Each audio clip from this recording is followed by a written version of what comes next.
Hi, welcome back. Nick Tuitasi again from Family First.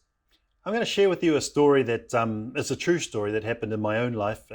I used to teach parenting program for 9 years with the Parenting Place, and this is one of the stories that I shared with our Pacific families, because in the Pacific family, we as young people were never given the opportunity to question our parents.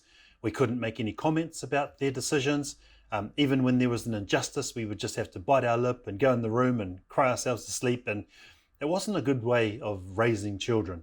So the story I'm going to share with you is I'm now married and I've got 3 daughters. And this is how it all plays out.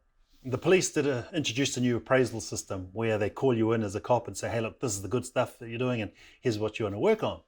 So I was thinking, well, this is good stuff.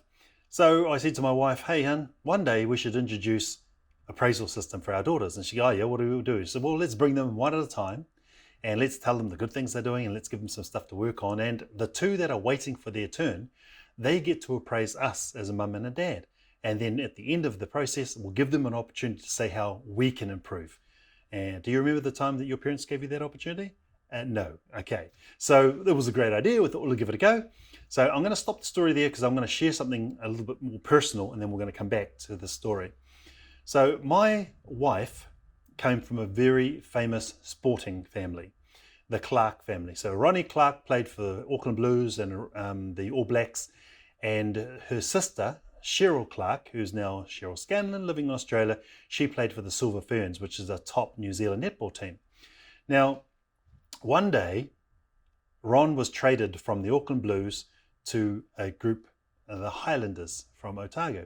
And the only reason why he didn't go and play for them but once was because every time he was meant to go down, Auckland centres got injured and so he would end up playing. This is towards the end of his career here in New Zealand.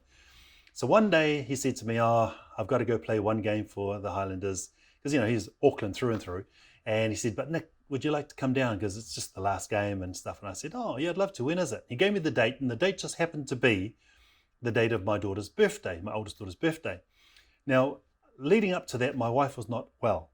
And she asked me, hun, this is what we need to do. Whitney's got 6 girls coming from her school and your sister's coming from Waiheke Island. She's going to chaperone them. All you have to do is drive them out to this fun park, Rainbow's End, and then drive them back home and we'll take the rest now. Yeah, no worries. And that was the plan right up until Friday night.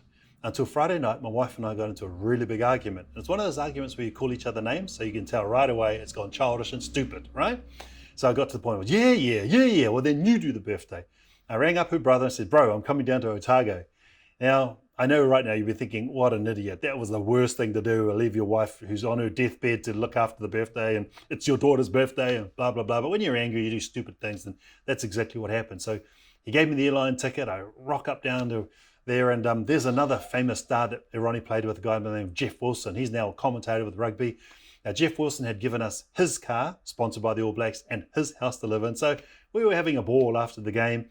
And then I told him what happened. And he's going, oh my goodness, your wife's going to kill you. And no, it's all good. I'm the man. So we fly back on the Sunday. And, I'm the man. So I walk into my house and had a shower and go to sleep on the couch. And in the morning I wake up, shower again, get in my police uniform and go off to work.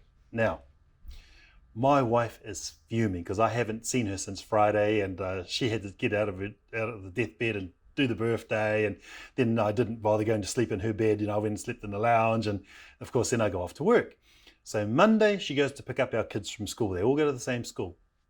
She picks them up, she drives to a park, and she says, Mum is so angry and Mum and Dad are splitting up. So you girls will have to decide who you want to live with. She looks in the rear vision mirror and the girls are bawling their eyes out at this point. And then she goes, oops.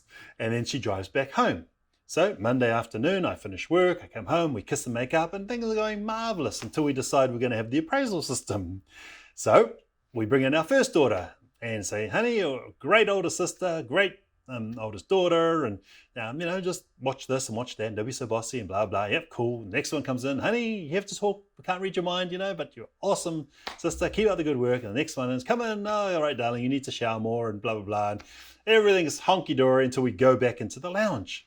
Now we get into the lounge and my I say to my daughters, now, here's your opportunity to tell mum and dad, how you feel and what we can do to improve. So there's this holy hush, and then finally my oldest daughter goes, okay, I'll go first. And she starts crying. Then she stops crying. She goes, oh, okay, I've got this. And she goes, Mum, do you remember that time you were really angry with Dad because he went to watch Uncle Ron play in Otago, and you picked us up from school and you took us to the park and you told us that you were leaving Dad and that we had to choose who to live with? I looked at my wife and I said, you said what?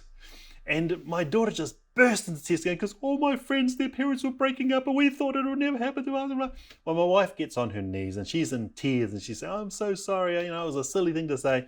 And so there's healing and we hug and kiss and everything's great and we think, okay, that's cool. And then it's the next one. My daughter Nicole goes, Dad, I've got something. And she's trying to find the words. She goes, you're really funny, but sometimes the things you say really hurt, And so now I'm on my knees and I'm crying and I'm saying to my kids, I'm so sorry. Daddy's stupid, and I'll be more careful about how I joke in the future, but thank you for bringing this up.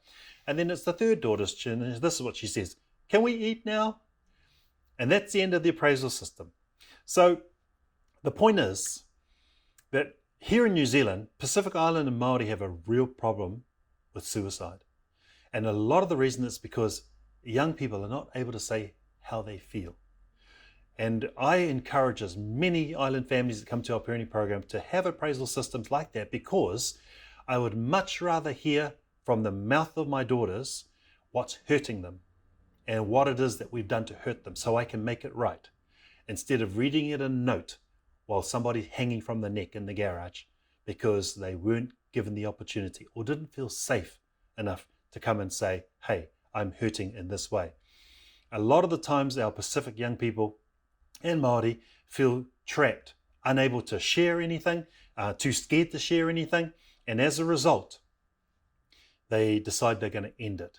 So I want to encourage those of you who are listening, if you've got children, give them the opportunity to say that they hurt and why they hurt, and don't bite back at them, because if it's something that you've done, apologize and give them some hope. One of the things that our parents never did to us is they never apologized to us because they were never wrong, according to them. And the problem with that is that then we never learn how to apologize. So then we go to school and we do something wrong and the teacher looks at us and goes, so Nicholas, what do you say? What do you say? And I don't know what to say because I haven't been taught what to say. And it's really important that we realize that we are actually training our kids to get on in life with others. So apologies is one of those things that we have to do because we all make mistakes.